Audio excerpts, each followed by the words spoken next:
নমস্কার। সমস্ত প্রেস মিডিয়ার যারা এখানে উপস্থিত হয়েছেন সবাইকে আমরা অল ইন্ডিয়া মতো মহাসংঘের পক্ষ থেকে আন্তরিক অভিনন্দন ও শ্রদ্ধা জানাই। আজকে আপনাদের ডেকেছি, আপনারা এবং আমরা কম বেশি প্রত্যেকেই জানি গত জুলাই মাসের 6 তারিখ থেকে বাংলাদেশে ছাত্র আন্দোলন কোটার বিরুদ্ধে একটা আন্দোলন শুরু হয়।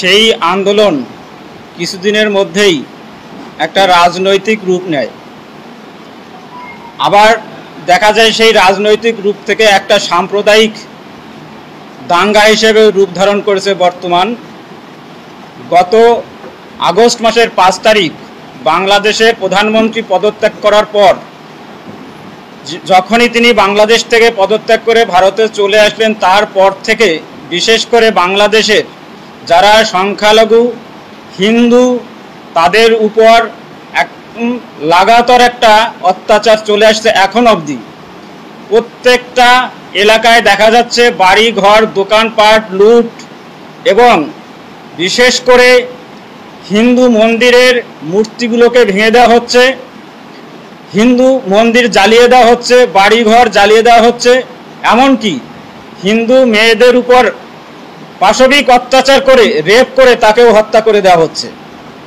আমরা দেখেছি কয়েকদিনের মধ্যেই ভারতের সীমান্তে বাংলাদেশ থেকে সংখ্যালঘু মানুষ হাজার হাজার মানুষ জড়ো হয়েছে।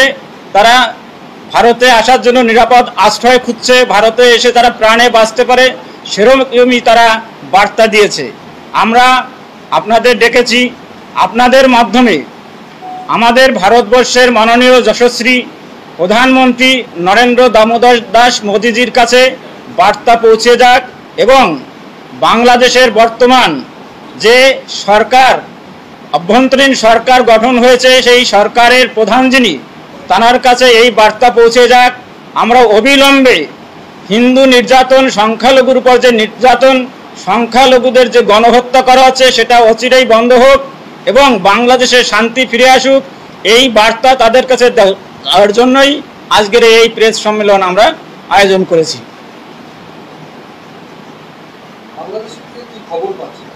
বাংলাদেশ থেকে প্রতিনিয়ত খবর আসছে হিন্দুদের উপর, হিন্দু মেয়েদের উপর পাশবিক নির্যাতন চলছে। রাত হলেই তাদের প্রত্যেকটার এলাকায় হিন্দু বাড়ি দেখে দেখে যারা সন্ত্রাসী, যারা বিএনপি আশ্রিত এবং জামাত আশ্রিত যারা ছাত্রকে ভর করে, ছাত্র আন্দোলনের ভর করে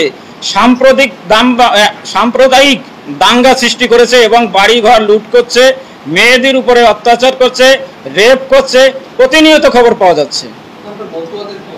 মতুয়াদেরই একই অবস্থা। ওখানকার মতো মানেই তো সংখ্যালঘু, মানেই তো মতুয়া। বাংলাদেশের 90% সংখ্যালঘুদের মধ্যে মতুয়া, বলা যায় মতুয়াদেরই তো অবস্থা খারাপ সব থেকে বেশি।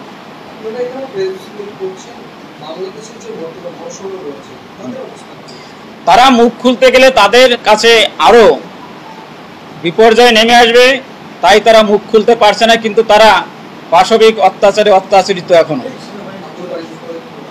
এখনো পর্যন্ত যেটা দেখা যাচ্ছে ঠাকুর বাড়ির উপরে তেমন কোনো প্রভাব পড়েনি এই নির্যাতনের। মতুয়াদের, বিশেষ করে মতুয়াদের উপরে, হিন্দু বলতে তো মতুয়াদের উপরে বিশেষ অত্যাচার চলছে এবং বহু হরিমন্দির ভেঙে দেওয়া হয়েছে এবং হরিমন্দির জ্বালিয়ে দেওয়া হয়েছে ইতিমধ্যেই।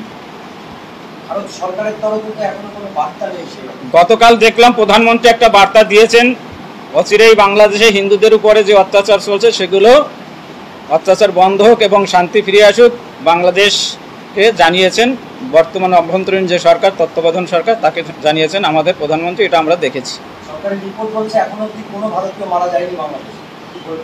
এটা তো সম্পূর্ণ মিথ্যে কথা, কারণ তারা তো চাইবে ধামাচাপা দিয়ে সবকিছুকে তারা মেনটেন করে রাখতে। ভারত সরকারের কথা আমি বলিনি, বাংলাদেশ সরকার। ভারত সরকার বলছে মারা যায়নি, সেভাবে তথ্য পৌঁছায় নাই, কিন্তু সোশ্যাল মিডিয়া দেখলে দেখা যাচ্ছে কত মারা গেছে, কত অত্যাচার হয়েছে, সেটা সোশ্যাল মিডিয়ায় আমরা বহু পেয়েছি। না, সত্যতা যাচাই হয়েছে। আমরা যেটা দেখতে পাচ্ছি সোশ্যাল মিডিয়ায়, বাংলাদেশের যে নিউজগুলো আছে, বাংলাদেশের নিউজগুলো তো যথেষ্ট যাচাই করেই বলছে যে না, এভাবে অত্যাচার হয়েছে, এত মারা গেছে। বাংলাদেশে যারা মানে সংখ্যালঘু যারা রয়েছে তাদের পাশে আপনারা কিভাবে দাঁড়াতে চাইছেন? আমরা দাঁড়াতে চাইছি, আমরা ভারত সরকারের মাধ্যমে দাঁড়াতে চাইছি। ভারত সরকার তাদের প্রোটেকশন দিক, আমাদের এই দাবি। আমাদের এছাড়া তো কোনো কিছু নেই। ভারত সরকারের কাছে আমরা দ্বারস্থ হয়েছি, বাংলাদেশে যারা মতুয়া আছে তারা শান্তিতে থাকুক, নিরাপদে থাকুক, তাদের প্রোটেকশন দেওয়া হোক। প্রাক্তন প্রধানমন্ত্রী শেখ হাসিনার সময় কি সংখ্যালঘুরা সুরক্ষিত ছিল বলে মনে করেন? অনেক অংশে সুরক্ষিত ছিল, এটা আমরা বুঝতে পেরেছি এবং দেখেছি। সেরকম কোনো গতকাল ঢাকেশ্বরী মন্দিরে ঢাকা শেখ হামিদ জামায়াতে ইসলামের যিনি প্রধান বাংলাদেশ, তিনি গিয়ে ওখানে বলেছেন যারা এই কাজটি করছে আমাদের নাম করে তারা দুর্বৃত্ত। কি বলবেন? অবশ্যই, কারণ এই আন্দোলনটা ছিল ছাত্র আন্দোলন। নিশ্চয়ই ছাত্র আন্দোলন নয়, এটা ছাত্র আন্দোলনের উপরে ভর করে ছাত্রদের সামনে ঢাল করে যারা জামাত এবং বিএনপি আশ্রিত দুষ্কৃতী যারা, তারাই এই অপকর্মটা করছে, তারাই অত্যাচার করছে। আমরা আজকে পিএমকে আবেদন জানাচ্ছি এবং কপি টু আমরা রাষ্ট্রপতিকেও আবেদন জানাচ্ছি যাতে বাংলাদেশে অচিরেই শান্তি ফিরে আসুক। ধন্যবাদ দাও অল ইন্ডিয়া মতুয়া মহাসংঘের থেকে। তাদেরকে এদেশে নেওয়ার জন্য কিছু বলবেন? সম্পূর্ণ এটা রাষ্ট্রীয় ব্যাপার। প্রধানমন্ত্রী যেটা মনে করবেন, আমরা তো দাবি জানিয়েছি যে প্রধানমন্ত্রীকে যারা এই বর্ডারে জড়ো হয়েছে তারা অভুক্ত অবস্থায়, এখন তাদের খাবার দেওয়া হোক, তাদের নিরাপদ আশ্রয় দেওয়া হোক। যদি সম্ভব হয়, যদি রাষ্ট্র মনে করে, দেশ মনে করে তাদের বাংলাদেশে আনার জন্য আনবেন, আমরা দাবি জানিয়েছি এটা ভারতে ভারতে ভারতে আনার জন্য।